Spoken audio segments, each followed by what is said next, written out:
Parliamo adesso di una iniziativa di solidarietà organizzata dalla Parent Project Onlus di Vittoria.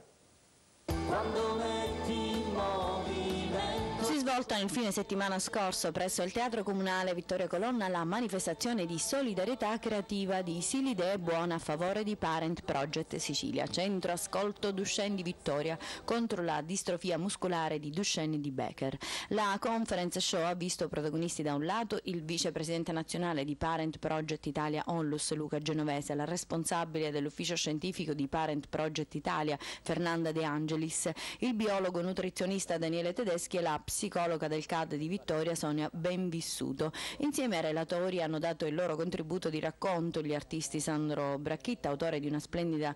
Piccola Primavera, un'incisione a carborundum acido diretto e punta secca donata dall'autore all'associazione di Parent Project Sicilia e di cui alcune copie si possono ordinare presso la Galleria Lomagno di Arte Contemporanea Modica, con parte del ricavato che andrà sempre in beneficenza al CAD vittoriese. Splendidi gli interventi musicali di Renato Buccheri con Questa vita si fa, elegantissimo brano dedicato al tema della serata, belle le coreografie create da Jessica Puglisi su musiche anch'esse ispirate dal tema del convegno e magistralmente eseguite da 9 piccole e simpaticissime ballerine. Il tutto ispirato anche all'apporto del pubblico che ha partecipato agli incontri di settembre volti a far conoscere questa tra le più gravi forme di distrofia muscolare che già in Sicilia colpisce i nati maschi in più di 500 famiglie. L'incasso sotto forma di erogazioni liberi è stato devoluto interamente a Parent Project Sicilia in attesa della cena di beneficenza di venerdì 19 a Ragusa che vedrà tra l'altro la partecipazione dell'attore Diego Ruiz. Suole e gomma.